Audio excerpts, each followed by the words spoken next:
Welcome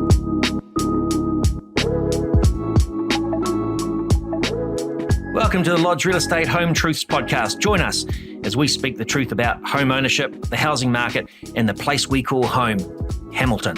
Come on in and make yourself comfortable.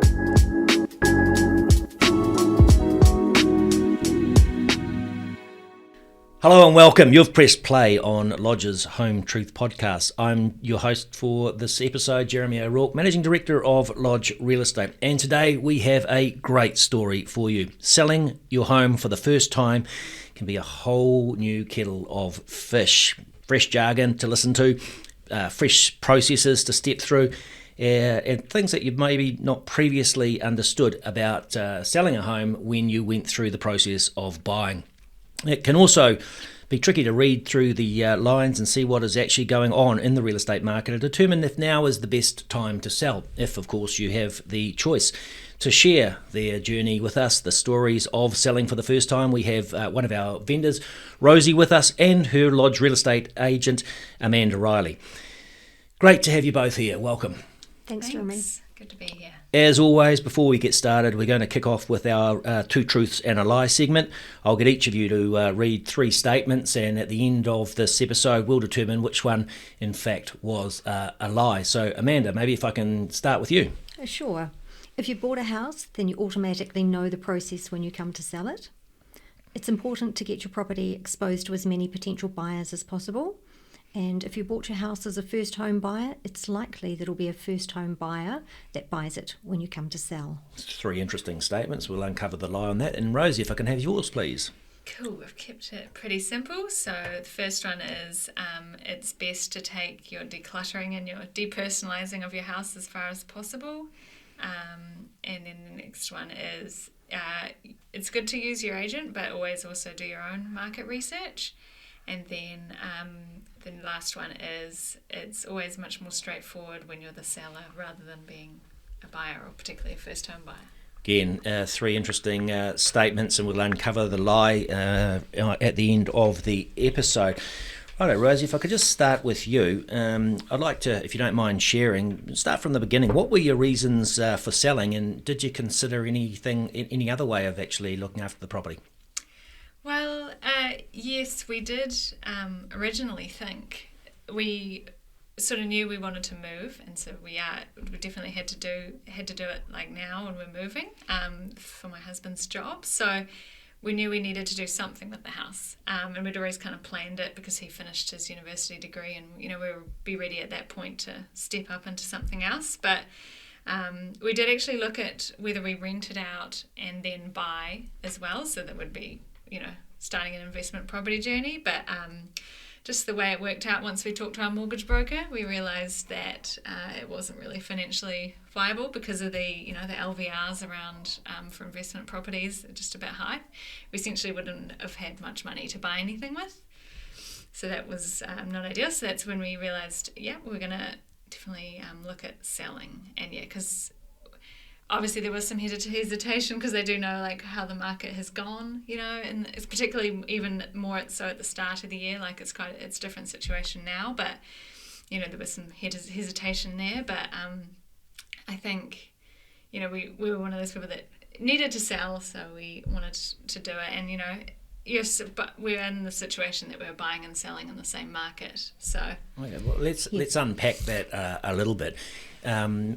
You originally had this idea that you might want to rent it and start an investment property and move. So what was the first step? Where did you go first for advice?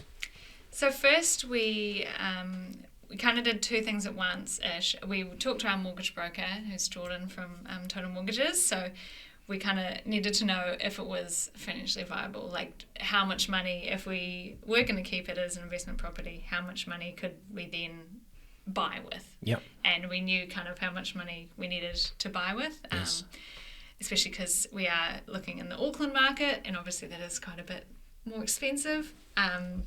So you needed that extra equity in the home, and that was determined after you spoke to Jordan. He said, hey, listen, look, you're going to have some struggles here to find in the Auckland market unless we actually offload your current house. Amanda, is that a typical way that people would go about things, or how else do you see people selling for the first time? And I know that Rosie also got a rent appraisal from Lodge Rentals, so that was helpful to know. For that. Yeah.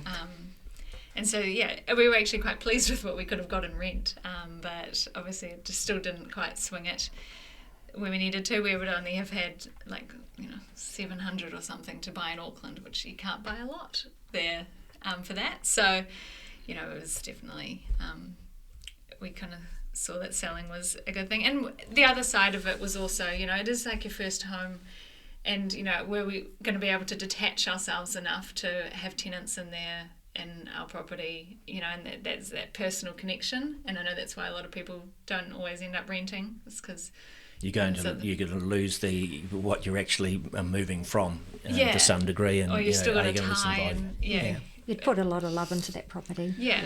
So we've gone and seen Jordan. We've figured out what we actually need to sell the house. Was there much you had to do in sort of preparing the house and getting it ready for sale?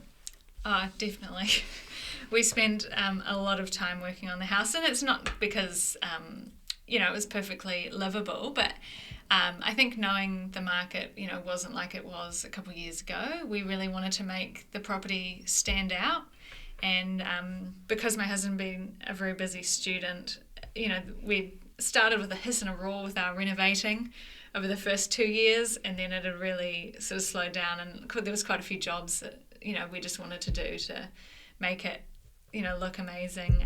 So let's go specifically and talk about what were the jobs that you actually had to do. Well, we had painted most of the house except for the laundry, so we had to paint our laundry, and we that was also changing lighting, and then we had to build baseboards around two sides of our house because it was something the previous owners had taken them off, or they kind of needed fixing. There was a lot of cleaning related things. I did a lot of water blasting, a lot of cleaning and scrubbing decks so they looked new. And the way we live is not always the way we want to present our house. No, is really where we're going that's with really that, right? it, because you don't necessarily always need to scrub your own deck, but it made it look a lot better. It did, and in my opinion was sought in terms of what should they do and what could they leave, and some of that comes down to both budget and time availability as well. So just some things that I didn't feel needed to be done, which was a relief, and some small things to finish off, like changing the vanity was something you were sort of thinking of doing, and it made a huge difference to the bathroom. It just elevated. So it made our bathroom look like brand new rather than 20 years old. So Amanda, would this be typical where you get called in and you go through a house and, hey, listen, we live nice and comfortably, it's an easy house to live in, but we can see small areas where you can spend a little bit of money, yes, but they're actually a big investment. And where would those normally be? Bathrooms, kitchens? Yeah, absolutely. And sometimes it can be a colour choice, if there's a colour that can be a little bit jarring. So our flooring was blue speckled vinyl in the kitchen and bathroom, and we changed that to a very neutral light colour. And it only cost a few $100, but it was definitely made a big difference in presenting the home and increasing the saleability of the home, and maybe also the value that you actually derive out of it, because the two are different. One is presenting so that people can actually be easily attracted to the home, and the other one is a maximisation of the money that you've got invested in a property, right? I wished we'd done it earlier, to be fair. And painting those front steps, like the first appearance is really, really important, because people spend a few extra minutes there taking off their shoes. And I really like first appearances to be good. So if we talk through the listing process, because being a first home seller is different than a first home buyer, were there any surprises in that sort of listing process that Amanda took you through? I definitely thought there was a lot of detail to do. Like we had to, your form is quite long, and you go through all the chattels and everything, and we've got an AMLU, which is most people are sort of haven't been through that for a long time. Yeah, so there were a few steps, but I mean, you definitely made it very straightforward, and it's not like we spent hours and hours on that. And we didn't. I think it was as straightforward as it could be. But at the end of the day, you are listing a house for sale. There's a lot of detail on what people are actually buying, but there's also a number of decisions that you need to make through that whole listing process. So how did you go about deciding on the level of investment you were going to make in marketing and some of the other areas that you need to decide on? Well, marketing, I kind of already had some ideas in mind just because it's my industry, but Amanda was quite good at recommending, what we could do, and then skipping ahead, but like throughout the process there's so much reporting with digital marketing that we could see how exactly the property was going. So we definitely focused on digital, and I mean, we definitely had the fact that we didn't feel like we needed a video because our property's not huge, and it's not like $1 million property, so we didn't feel like we needed to do that sort of thing. You're dealing with first home buyers. Typically, first home sellers are selling to first home buyers. So, did we invest more in sort of the Trade Me side of it and the upgrades into realestate.co, or were you more intent on social media? I think it was a bit of a mix of both, but Amanda, maybe you could jump in. Yeah, sure. So it was quite a heavy focus on social media, and also we went into it knowing that if we didn't achieve a sale, in a reasonably short time frame, that we were open to discussions about adding more to that marketing package to give it another boost if we needed it as we went along. So we had a calendar ahead of us, and we went, right, this is a time that we need to actually make a decision to either upgrade things or push things along if we're not getting the sort of inquiry that we were expecting. Yes. Well, how do we go about deciding on price? Did we price it? Did we go to auction? What did that process sound like? Yeah, we knew we didn't want to do an auction and talking to Amanda, it wasn't really appropriate, but we did probably go back and around about the price a little bit, and it was very conscious of, we wanted to price it and get the most amount of money so that we can then buy with the most amount of money, but also that we didn't want to sit on the market or go in too high. So there was a bit of back and forth, and we did end up going probably more for the higher amount, and then we did end up bringing it back a little bit, and we did get sort of feedback from other agents too. It was just important to be in the right search range. So you can be at the upper end of that search range if you need to be, but if you're in the wrong search range, then you can miss your buyers completely. So pretty important to get that pricing and that search range, as you say, Amanda. Even if you've got a non-pricing strategy, get that search range right so that the right buyers are looking at your property, so you can get some sort of momentum as you go to market. Yeah, and we were fairly motivated, so we definitely wanted to put a price on it. We didn't want to do buy negotiation and leave people wondering how much we were looking for. Lost in the dark to some degree, aren't you? Yeah, so we were pretty clear on that. It was just deciding how high or how low or wherever we went in Amanda's appraisal range. So we've figured out what we need to fix up around the house, and we've got on to that. We've figured out how much we're going to spend and invest in marketing the property, make sure that lots and lots of people can see it. And we've figured out sort of what our pricing strategy needs to look like. It's now the exciting part. We're going to market. What was the initial feedback? How did it initially go right out the gate? I think initially it was quite good. In fact, some of the agents, the lodge agents, when they came caravanning, and I talked to one later, she actually thought no one was living there because I'd decluttered and depersonalised it so much until she saw our cat bowls. Then she was like, okay, there's at least cats living here. But, that was always good. And I think a lot of it was, we'd done a lot of work to make it tidy and clean. It was super clean. So that's obviously nice feedback to get, that, all that couple months of hard work was worth it. Some of them thought maybe we'd gone a little bit high on the price, but, it's all about getting into the negotiation down the track. At the end of the day, the buyers will bring you the market, right? The market will bring you the price, so we'll figure that out as we go.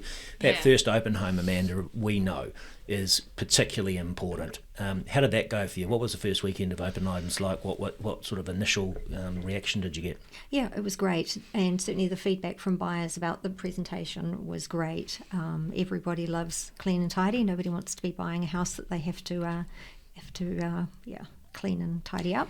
And we were probably week sort of 2 to 3 before we found our buyer, and it was a slow and steady process. Okay, so now we've got an offer on the table and the process of negotiation is underway.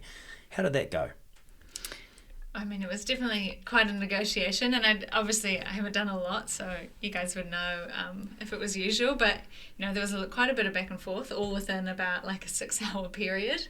I didn't get a lot of work done that day, and there was a lot of coming back and forth on the price, and we did eventually sort of come to a conclusion, but it was a lot of me and my husband Tom talking to each other like, do we want to go this low? And it was conscious that it was about a week or so after we'd gone to market, so we were like, it's still quite early, but a lot of the action usually happens in that first week, so we were like, and we were motivated that we wanted to get a deal done. So we ended up sort of meeting them in a place that we were still comfortable with, but Sounds like every it sounds like quite a typical negotiation for a Yeah, first-time buyer, first-time seller. That's right, and everyone is different, and every seller hopes to get as much as they possibly can, and every buyer hopes to pay as little as they possibly can. So I think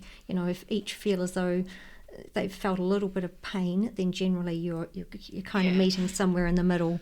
And my role as an agent is just to keep the negotiations going, even if we're going in small increments, as long as we're closing the gap each time and just keeping those negotiations going. We've got first-time buyers who are buying, first-time sellers that are selling, so first-time experience really for both parties, and that's where the agent's role is so critical in making everybody feel comfortable about what they're doing and the direction they're taking. Even if there is a little bit of squeeze. And I don't know the intricacies of the deal, but typically my experience is that a first-time buyer will have a number of conditions in their offer. Yes. How'd that go?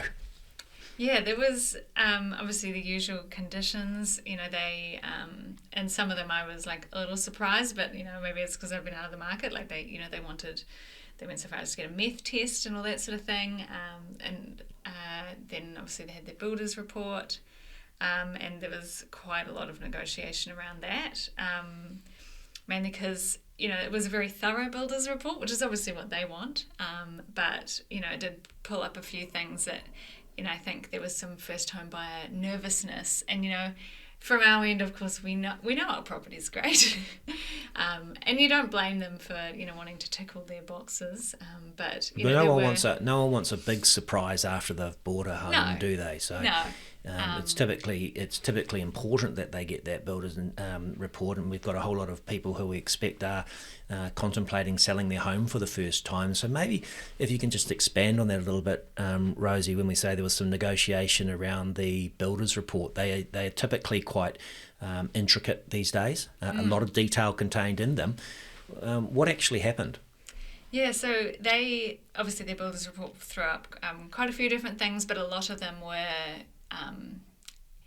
just because it was a lot of the fact that it's a 20-ish-year-old house, and so it's not brand new. So some of the fences weren't completely straight. In fact, one is probably a little bit more not straight than you would think, but they're still perfectly sound, and it's things like that. And I think that one thing that we were a bit bamboozled by was the hot airing or the hot water cupboard and the hot water cylinder, because the water pressure wasn't quite to their liking, despite it being a low pressure cylinder. So they tried to get us to change that, and of course that was a no. Yeah, so I think it was about working through what was perhaps a maintenance issue or something that could be reasonably expected, that perhaps, you can give a little bit on that. However, one of the items was that they were wanting a high pressure water system, which the home doesn't have. So it's not fair and reasonable to expect Rosie to have to cover the cost. And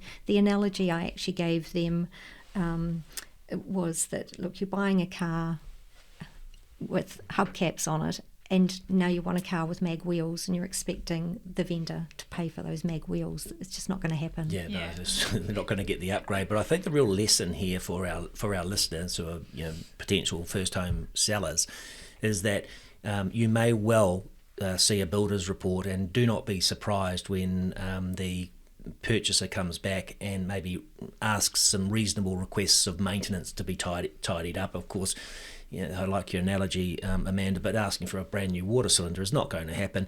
They should have actually understood that when they actually made their offer, and most people are reasonably reasonable about those sorts of things. And the other thing, and one of the other major things they threw up was that we're out in Dinsdale and the land is all peat, and so things sink into the peat, and so our deck isn't level. And so, that was one thing we kind of always knew that was going to come up. And, it was a significant cost to remedy, and equally it is still structurally sound. It's just a fun thing about Dinsdale, and I think there's some other places around Hamilton too that are on peat. And so, things there's a little bit of movement. And there's a little bit of movement. So we always kind of knew the deck was going to come up, and so that wasn't a surprise. And so we did negotiate. I ended up negotiating a discount with the builder's report. They came in quite high. We went in lower, and then we kind of met in the middle. And it was, I guess for us, we're still a bit hesitant about meeting in that middle place, but as Amanda said, we really wanted to get the deal done. And so, there was a bit like, okay. Yeah, and at that point you had your sights set on another potential property to buy. Yeah, we're looking to buy. Let's pick up on that point, because that's interesting. Most of us that are actually selling our first home are also contemplating buying our next home, and you obviously had a shift in cities and you're moving to Auckland. How did you go about that? How did you approach sort of buying and selling? Did you find the house you wanted first and that determined what your property was worth, or did you wait till you sold your property and got it all unconditional before you had cash in your hand and went buying? How did you approach it, Rosie? Well, way back when we were first talking to the mortgage broker Jordan, we did sort of do some initial research then, because we were like, what sort of house can we get for what sort of money?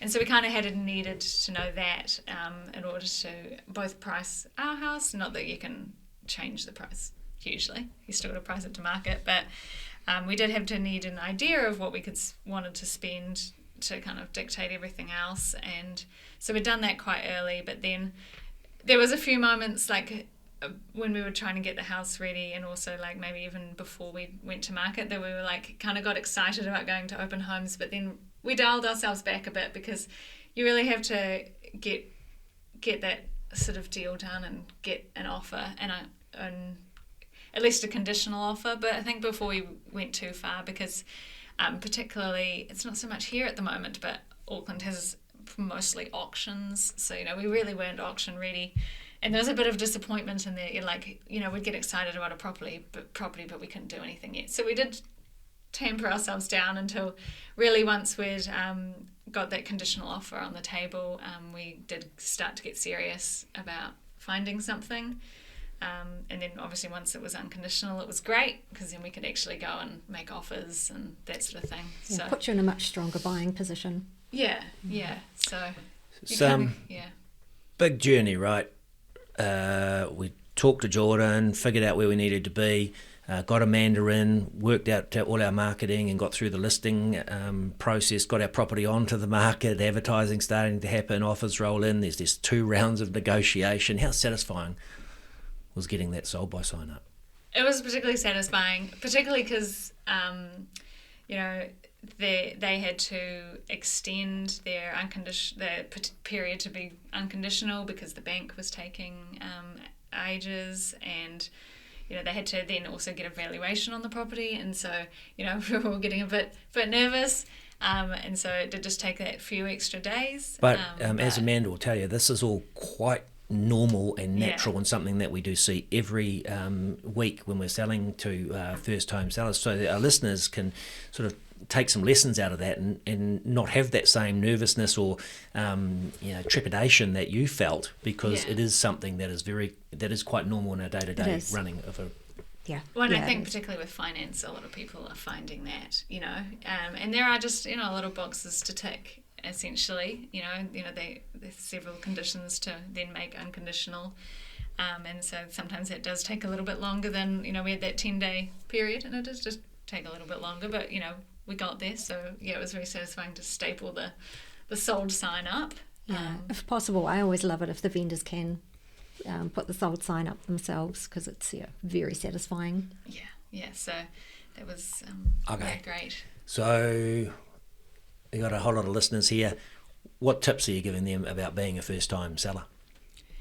I would definitely, in that preparation stage, go as far as you can and, really make your property look as amazing as it can, because, having also been going to lots of open homes, there was just, quite a few that we got put off because, there's like a whole entire wall of someone's baby pictures, and it's like, you don't really want to, you can't really picture yourself. Because you're looking at somebody else's home, and what you're trying to actually do is imagine it as your home, and it's hard when somebody else has really personalised it to their own life. Yeah, and so I think that was really quite key, and I think obviously you should always try and be realistic, and I think being clear on your motivation, but also, we were always very motivated, but we never wanted to get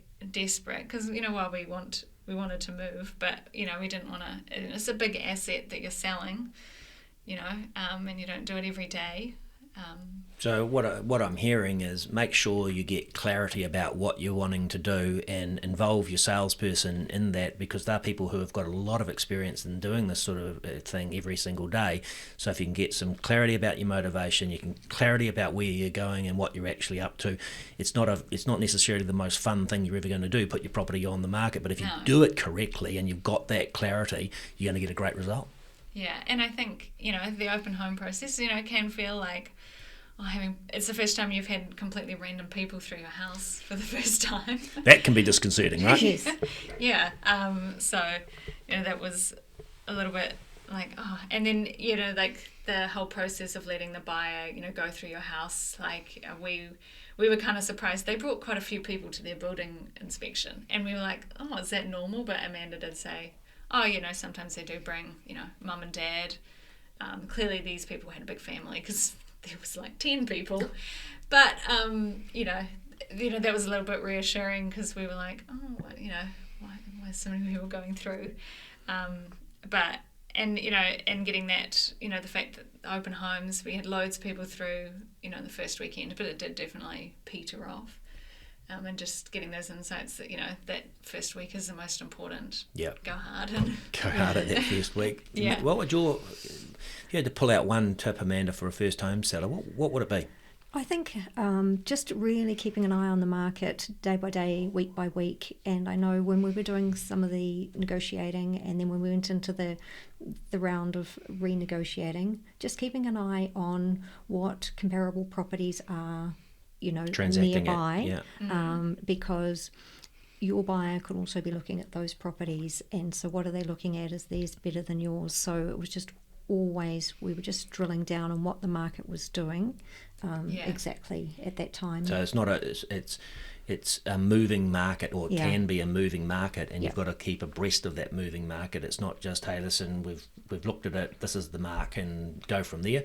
It's continually reevaluate where you are and what you're actually doing to actually generate that competition. Yeah, and understanding what buyers are looking at, because they're the ones ultimately that are going to make that decision to buy your property over somebody else's. Yeah, that's why it was so good to do, like, back when we were thinking, what work do we do on the house, I was actually looking at other properties listed like on the Lodge website and going, okay, and getting even tips about staging and like, how are people doing things, because I was just interested.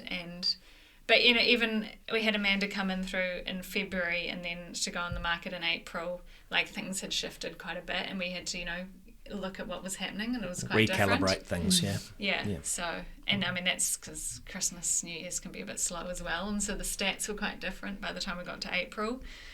So it was, you definitely need to keep on top of your research. You can't just do it once and walk away. And No, we often think of it, stock markets move every single day, and your house price probably does as well, but we don't see it because they transact at in different rates. So it is something that you do need to keep your eye on. It's a good journey, though. It sounds like you went through everything. You were meticulous about things. It was well planned. It was well executed. And despite being a little bit nervous about running through that whole buying process that they had, you got there in the end. And we're going to wave goodbye to you. And you bought in Auckland, and that's an exciting thing as well. Yes. We just bought at an auction last week, so it was quite different getting. We've moved from the selling, and then now we're buying again. And you think, oh, do we know what we're doing? But you do. Even it had been 4 and a bit years. You do kind of forget the whole process a little bit. What do we need to talk to the lawyer about, and when do we get them involved? Like, that was another thing to think through. And it's different buying today than it was 4 years ago. We see this all the time, and so we're in this constant re-education of people because, as you say, you're 4 years, and that's quite a short period of time for somebody to actually, buy, sell, and then buy again. It's a lot longer often, and we have to educate people on new marketing techniques and where money is best spent, and what's actually shifted in terms of sale and saleability and presentation and what to expect. So. Thanks very much for sharing that with us today. I'm going to return you to our regular feature, 2 truths and a lie, at the beginning of the program. I got you both to read 3 statements each. 2 of them were truths and 1 of them was a lie. So if I can just get you to maybe, Amanda, start with giving us your statements again and telling us which one is in fact the porky pie. Sure. Okay. If you've bought a house, then you automatically know the process when you come to sell. So obviously that's the porky. And truths being, it's important to get your property exposed to as many potential buyers as possible. And if you've bought your home as a first home buyer, then it's likely that it'll be a first home buyer that buys it when you come to sell. Yeah. Okay, Rosie. We're always very clear on that when we were marketing things. Yes. So my statements were that it was best to take decluttering and depersonalising as far as possible. And then use your agent, but always do your own market research. And then the last one was it's much more straightforward and easy as a seller. And so that last one, I think you can probably guess, is a lie. But I wouldn't want to put anyone off selling because it's a process and there's a bit of work involved. Yeah, but you get there in the end. The whole point is eyes wide open. The more you know and you can actually understand about the process, the better educated you are in running through it. And that was the whole point of today's podcast. So thanks very much for sharing the insight with us. Yeah, thanks, Rosie, and congratulations on your purchase. Yeah, thank you. And that's all we have time for today. Thanks again to our guests, Rosie and Amanda. To our listeners, make sure you subscribe to our Home Truths podcast, and we'll be back next time with some more insights into the real estate industry.